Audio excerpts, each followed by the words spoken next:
Chapter dibuka di kantor milik grup Shinhwa yang mana In Hyuk sedang memberikan laporan mengenai insiden yang disebabkan oleh klan bersaudara kepada sang teteh ketua. Selain itu, mereka juga telah berhasil mengamankan kedua kriminal tersebut yang mana nantinya akan diinterogasi untuk mengetahui motif kedatangan mereka ke Korea.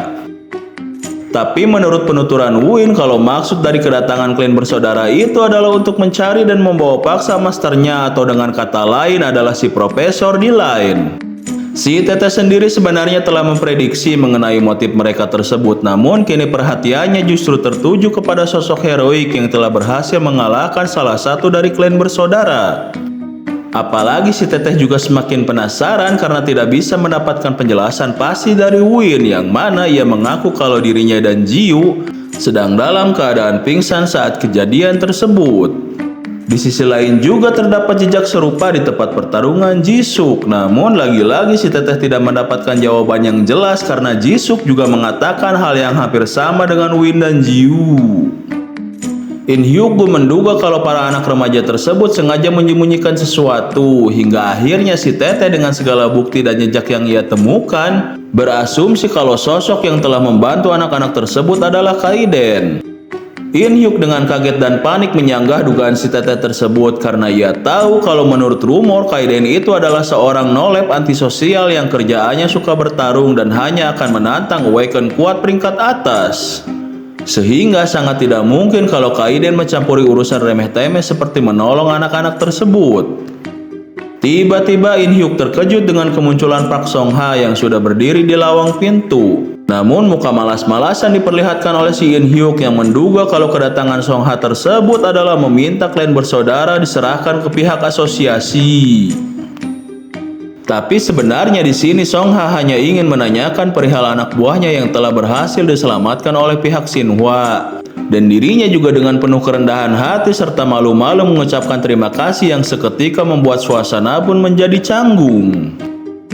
Sangat amat jauh berbeda 180 derajat dengan Jisuk, di mana si In Hyuk malah menyeringai dan memasang muka songong serta malah meledeknya yang sampai membuat Song Ha pun jadi gregetan karena mau bagaimanapun si In Hyuk itu telah menolong anak buahnya. Berarti anggota asosiasi yang dibawa oleh si pria culik itu ternyata belum mati. Nah, kebetulan tuh yang nyelamatin si In Hyuk sama anak buahnya. Ya, meskipun sifatnya itu benar-benar sangat amat menjengkelkan, tapi si In Hyuk sendiri pun sadar akan situasi yang telah terjadi.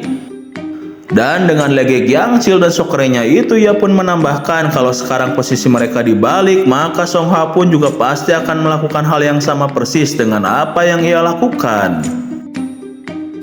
Shin pun berpindah ke rumah sakit di mana lagi-lagi Jiu, Jisuk, dan Win sedang dirawat inap di ruangan yang sebelumnya. Jisuk di sini pun masih kepikiran dengan betapa tidak berdayanya ia saat berhadapan dengan klan bersaudara.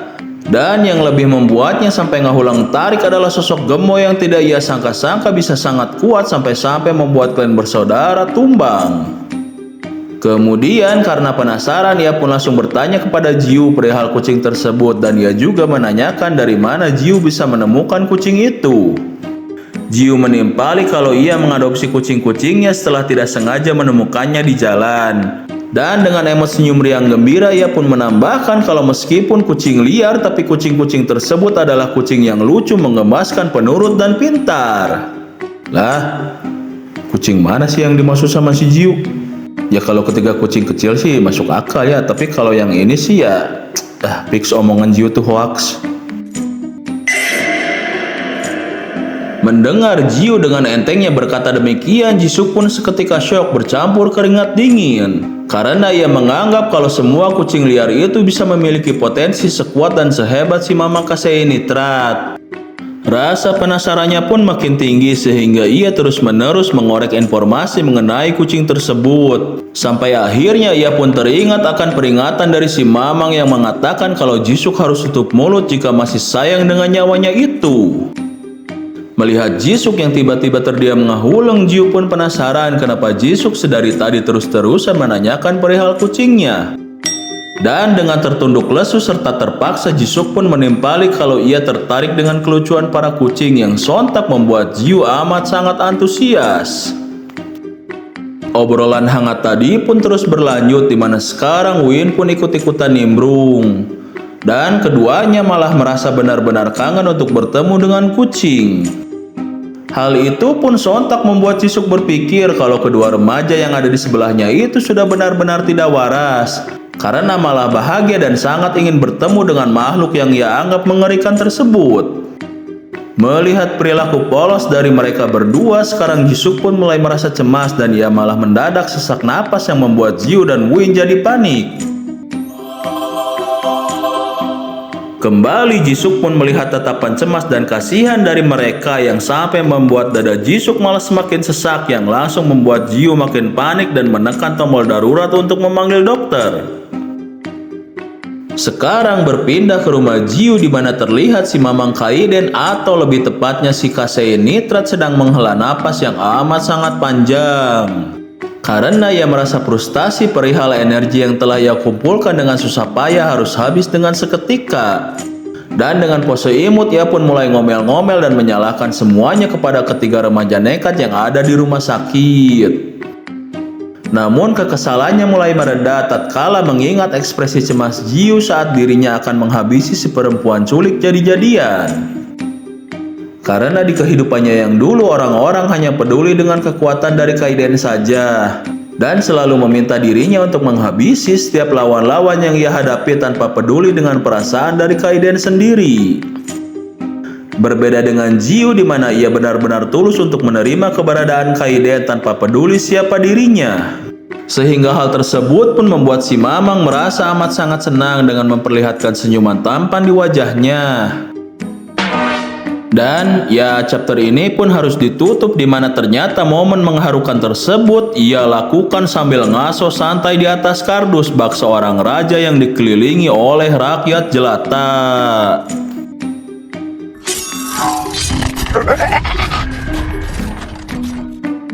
Chapter lagi-lagi dibuka di tempat grup Shinhwa, di mana In Hyuk heran saat melihat Jisuk sudah keluar dari rumah sakit meskipun kondisinya itu belum pulih sepenuhnya.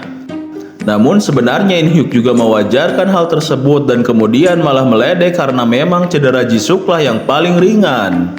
Sehingga timbul cekcok di antara keduanya yang sampai membuat si teteh kembali tidak habis pikir dengan perilaku dari bawahannya itu. Terlepas dari cekcok tersebut, si teteh pun kemudian to the point menanyakan perihal Kaiden kepada Jisuk. Akan tetapi Jisuk menjelaskan kalau ia sama sekali tidak tahu dan hanya pernah mendengarnya lewat rumor belaka. Dirinya juga menambahkan kalau rumor soal Kaiden itu selalu bernuansa negatif. Sampai-sampai pria tersebut pun dijuluki sang penghancur, dan ia juga heran kenapa tiba-tiba si tetehnya itu menanyakan hal tersebut kepada dirinya. Melihat respon yang diberikan Jisuk, si teteh dan In Hyuk pun yakin kalau Jisuk benar-benar tidak tahu menahu mengenai keberadaannya, dan tambah meyakinkan lagi karena Jisuk sampai dibuat ngadek-dek merinding hanya dengan mendengar rumor dari seorang Kaiden. Lalu topik pun beralih, di mana si teteh sempat dibuat kesal sekaligus khawatir karena Jisuk yang sebelumnya hampir kehilangan nyawa saat bertarung melawan klan bersaudara. Namun si teteh juga sebenarnya sedikit bangga dan bahkan memuji Jisuk karena alasan bertarungnya kali ini adalah untuk menolong teman-temannya.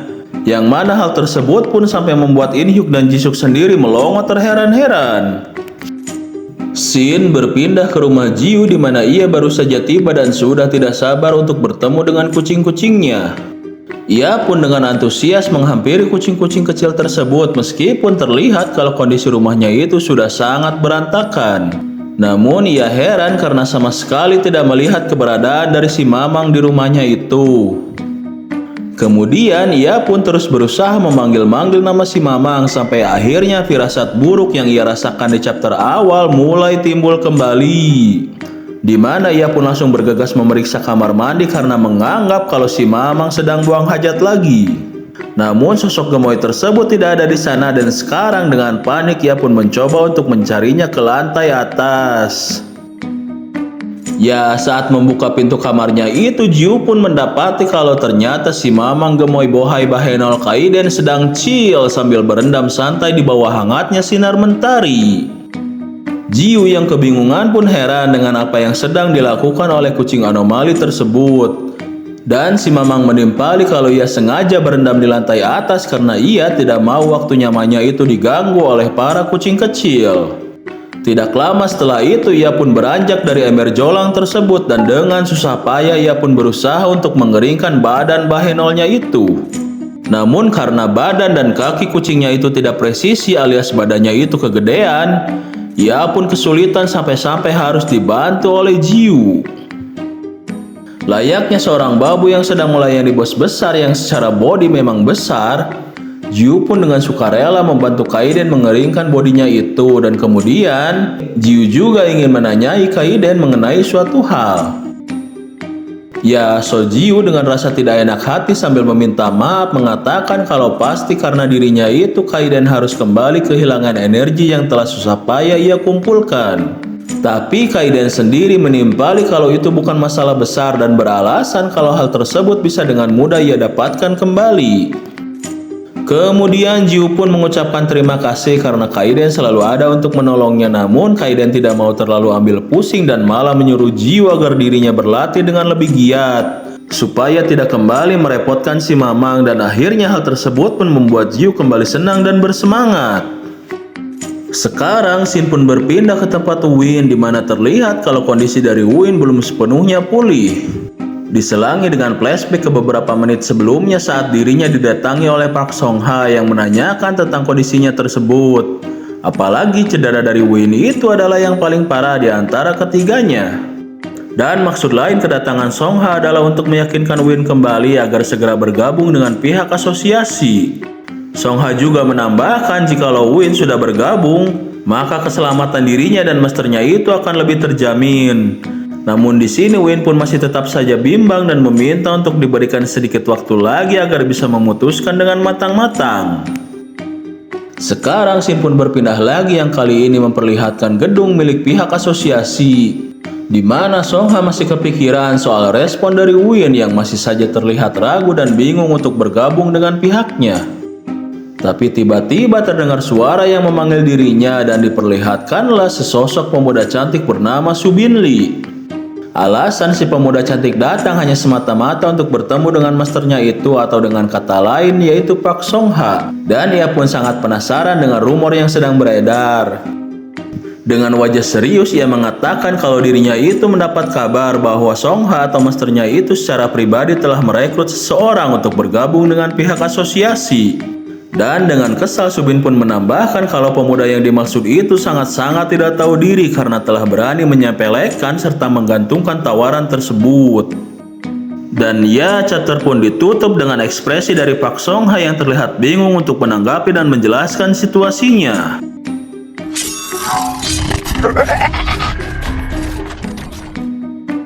Chapter dibuka di tempat di mana seseorang secara formal menuntut ilmu alias di sekolah, dan sekarang memperlihatkan Win dan Jiu yang sedang berada di ruang guru.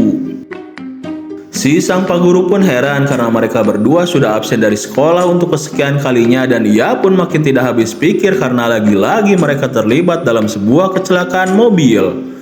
Makin geleng-gelenglah si sang pak guru karena kecelakaan tersebut terjadi di mobil yang sama, apalagi kali ini bersamaan dengan si biang kerok Jisoo. Namun ya, apa mau dikata, si sang pak guru pun harus memaklumi hal tersebut dan meminta mereka berdua agar mulai dari sekarang harus bisa lebih berhati-hati. Dan ya, ternyata wali Jiu yang selama ini mengabari pihak sekolah perihal absensinya itu tidak lain dan tidak bukan adalah si In Hyuk Gu, yang dengan pedenya mengatakan kalau Jiu tidak perlu risau karena In Hyuk sendiri telah turun tangan untuk membereskan masalah perizinan absen yang ada di sekolah. Anjir, tuh kan si In Hyuk. Ya konsumsi apaan sampai bisa kepikiran alasan konyol kayak gitu tuh. Sekarang berpindah ke kelas sebelah di mana Jisuk terlihat sedang menyendiri lagi sambil anteng main HP. Dirinya juga masih tetap saja kepikiran soal obrolannya di rumah sakit sampai-sampai ia pun browsing mengenai fenomena atau apapun keanehan yang terdapat pada kucing liar. Ya, karena tidak ada satupun berita yang membahas perkara kekuatan super dari kucing liar, maka ia pun berinisiatif untuk menambahkan kosakata di pencariannya itu dengan keyword kucing oranye liar gendut bin gemoy Bahenol. Karena Jisuk menganggap kalau sumber kekuatan dari si Mamang Kasei Nitrat itu adalah akibat dari akumulasi lemak yang terkumpul lama dan terpusat di perut bohainya. Tiba-tiba terdengarlah suara yang memanggil nama Jisuk dan ternyata seperti biasa itu adalah NPC begundal yang mencoba agar bisa mendekati Jisuk kembali. Mereka pun basa-basi dengan menanyakan kondisi dari Jisuk karena lagi-lagi ia dikabarkan mendapat kecelakaan mobil yang bahkan kali ini bersamaan dengan Jiu dan Win. Ketiga NPC itu pun terus-menerus mencoba mengajak ngobrol Jisuk, akan tetapi dirinya masih tidak peduli dan malah menyuruh mereka semua untuk tidak pernah lagi mengurusi urusannya. Sehingga respon dingin dan cuek dari Jisuk tersebut membuat ketiganya pun mulai kesal dan mempertanyakan hubungan pertemanan di antara mereka. Jisuk yang mendengar kata pertemanan keluar dari mulut NPC durjana itu pun sekarang merasa sangsi. Karena ia tahu kalau aslinya ketiga NPC itu hanya memanfaatkan perlindungan dan kekayaan dirinya saja. Yang mana justru sangat berbanding terbalik dengan Jiu yang sampai rela mempertaruhkan nyawanya demi untuk menolong temannya. Karena itulah Jisuk mulai sadar dan langsung meninggalkan tempat tersebut tanpa memberikan kata sedikit pun. Waktu pun kian berlalu dan sekarang berpindah keluar sekolah di mana masih membahas seputar NPC begundal dan durjana tadi. Mereka pun masih kesal serta masih menggibahi perihal sikap dingin dari Jisuk sebelumnya.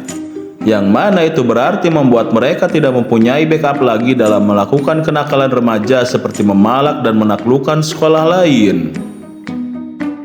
Kemudian saat mereka masih ngomel-ngomel seputar masalah tersebut, tiba-tiba perhatian mereka pun terfokus ke sosok pemuda cantik yang sepertinya sedang menunggu seseorang dari sekolah mereka. Dengan memasang muka kesal mirip orang darah tinggi, mereka pun mulai menegur pemuda berparas cantik tersebut dan langsung menanyakan maksud kedatangannya ke sekolah itu. Akan tetapi dengan konyolnya ketiga NPC itu malah tersipu malu saat memperhatikan dengan seksama paras cantik dan suara lembut dari Subinli yang menurut mereka sangat perempuan sekali. Ya, alasan Subin mendatangi sekolah itu karena ia ingin bertemu dengan siswa yang bernama Win dan dengan tatapan dingin langsung meminta ketiganya agar bisa mempertemukan dirinya. Mendengar nama Win serta merasa sedang diperintah, ketiga NPC itu pun kesal, namun tendangan si Madun lebih dulu didaratkan oleh Subin ke perut NPC 2 yang langsung membuatnya terpental ke belakang. Sehingga NPC 1 dan NPC 3 pun makin emosi dan menyerang Subin secara bersamaan. Berpindah ke sisi lain di mana terlihat tiga serangkai pecinta kucing sedang berjalan pulang bersama dan ternyata kali ini Jisuklah yang berinisiatif untuk mengajak mereka duluan karena ia ingin mampir ke rumah Jiu.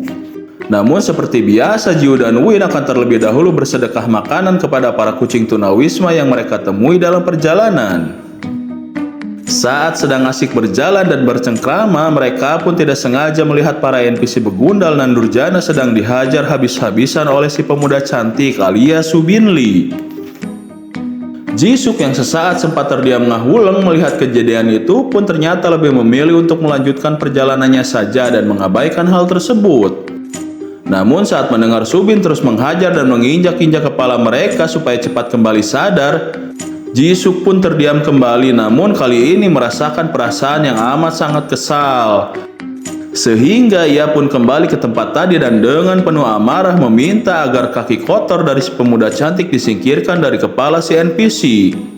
Dan ya, scene itu juga sekaligus menutup chapter yang sekarang ini di mana Jisuk akan berhadapan dengan Subinli.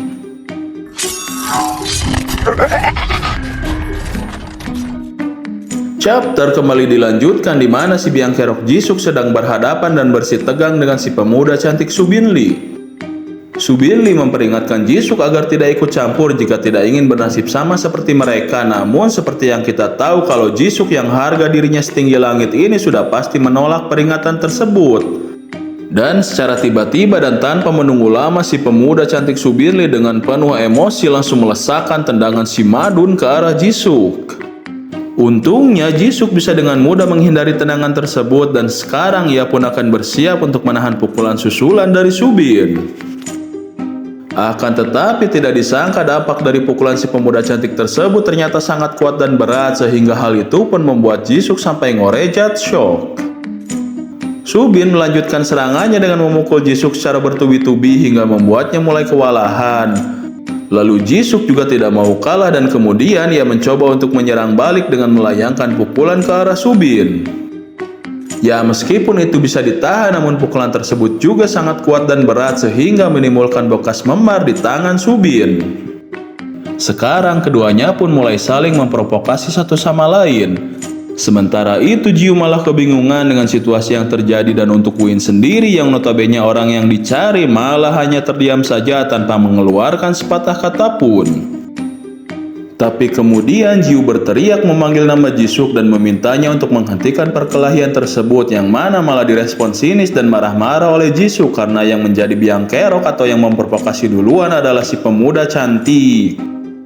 Di sisi lain, Subin Lee yang mendengar nama Jisuk langsung teringat akan sesuatu dan ia mencoba untuk memastikan identitas orang menyebalkan yang ada di hadapannya itu.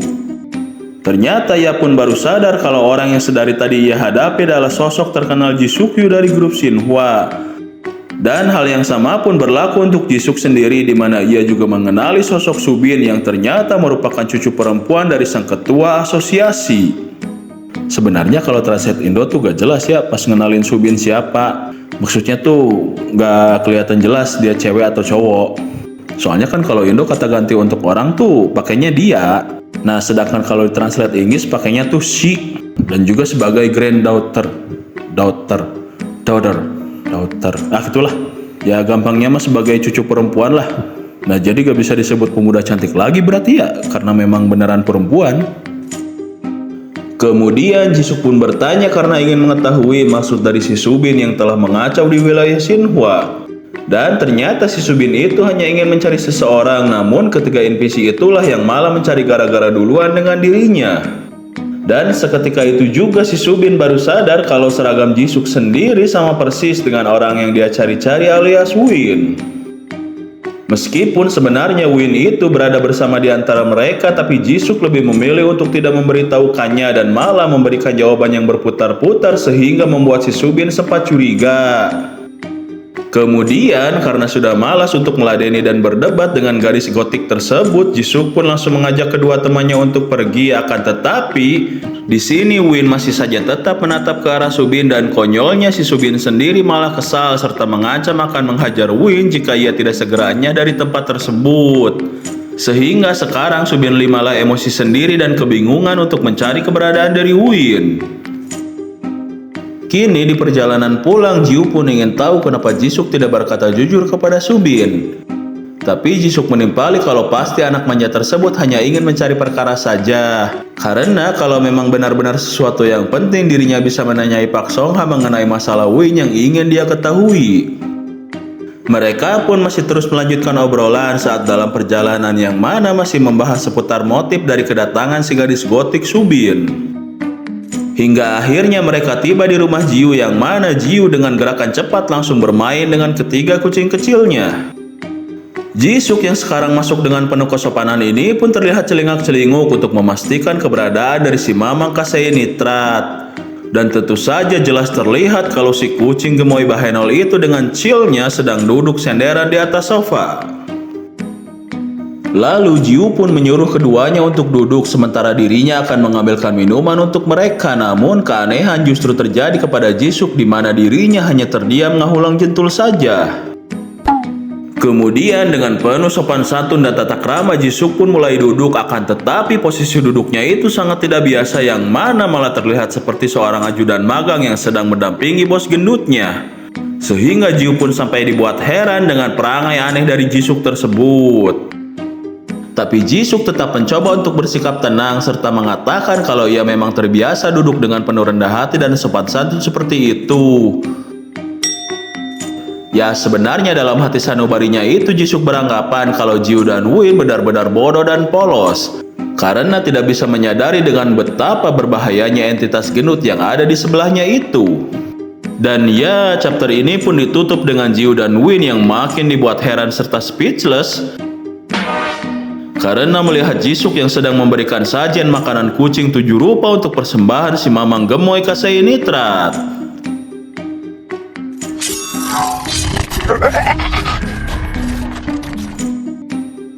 Scene pada chapter ini dibuka dengan masih berada di kediaman rumah Jiu.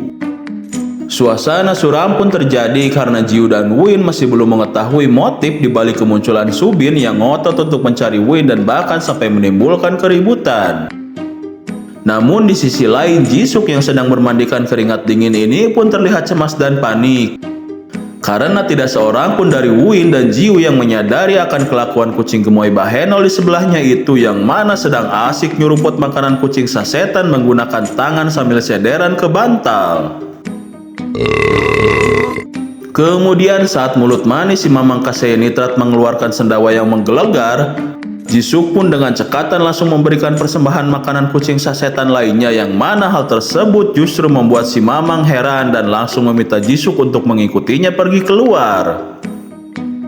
Tiba-tiba suasana suram pun menjadi canggung karena saat mengikuti si Mamang Kasei Nitrat keluar rumah, Jisuk pun melantunkan sebuah tembang yang mana itu benar-benar sangat sumbang dan falas sehingga membuat Win dan Jiu menganggap kalau Jisuk sama sekali tidak memiliki bakat dalam bernyanyi.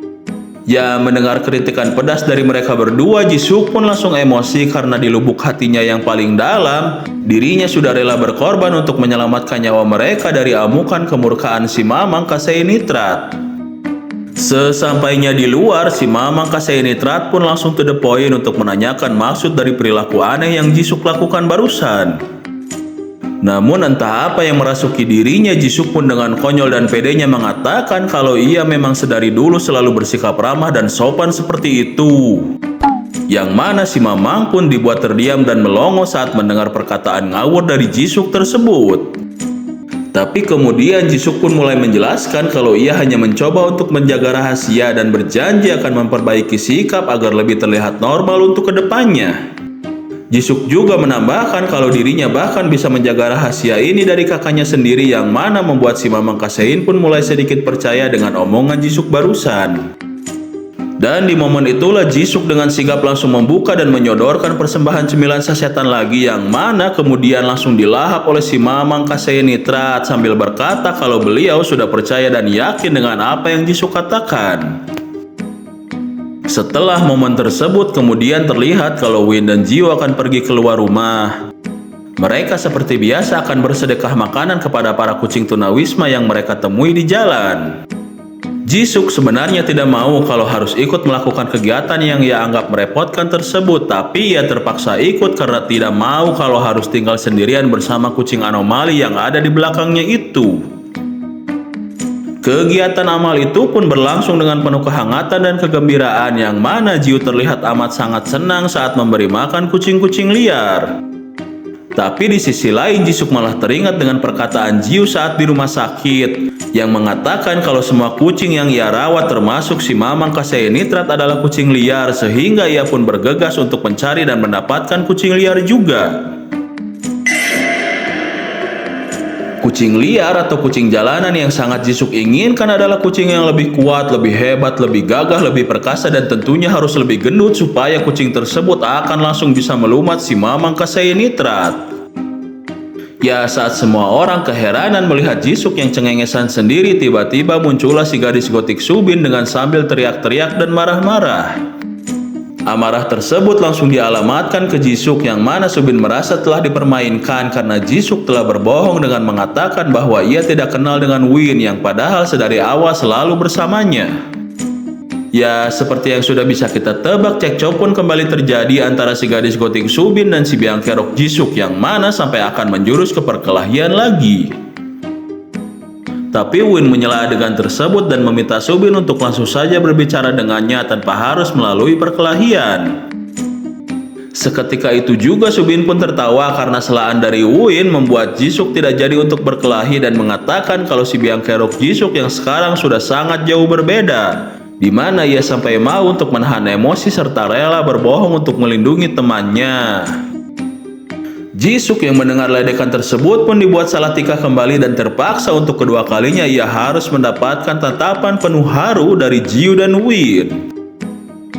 Selanjutnya Win pun langsung to the point dengan menanyakan motif Subin mencari-cari dirinya. Dan seperti yang sudah diprediksi kalau Subin ingin mengetahui alasan Win menolak tawaran langsung dari pihak asosiasi. Win pun menjelaskan kalau ia tidak pernah menolak tawaran tersebut, hanya saja ia meminta untuk diberikan sedikit waktu. Tapi Subin di sini malah makin emosi dan menganggap kalau hal tersebut merupakan sebuah penghinaan, apalagi gurunya sendiri alias Pak Song Ha yang langsung meminta Win untuk secara pribadi bergabung dengan asosiasi. Tidak disangka kalau Jiu pun mulai angkat bicara dan mewajarkan hal tersebut, yang mana malah membuat si Subin makin tambah emosi. Kemudian Jisuk pun mencoba untuk menenangkan Subin dengan mengatakan kalau ia harus memaklumi Jiu dan Win karena pada dasarnya mereka itu adalah Waken yang masih pemula. Melihat situasi yang semakin runyam, Win pun dengan yakin akan menemui Pak Song Ha secara langsung untuk menolak tawaran bergabung tersebut.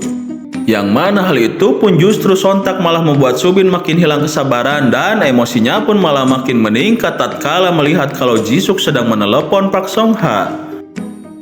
Dan sekaligus juga chapter ini pun ditutup dengan Subin yang semakin tidak bisa membendung emosi karena Jisuk melaporkan hal yang tidak-tidak mengenai kelakuan gadis gotik tersebut kepada Pak Song Ha alias gurunya. Demikianlah video dari kami. Kami, segenap kru yang bertugas, mengucapkan terima kasih yang sebesar-besarnya kepada adik, kakak, kakek, nenek, bapak, ibu, dan seluruh warga masyarakat di semua lapisan. Karena telah bersedia menonton video yang seadanya ini.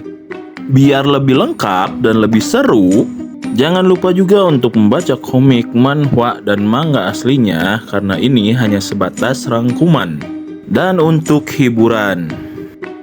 Dukung terus channel UMKM kami dengan cara subscribe, like, dan komen. Sehat-sehat terus bagi kalian para pendengar, dan sampai jumpa di video yang selanjutnya.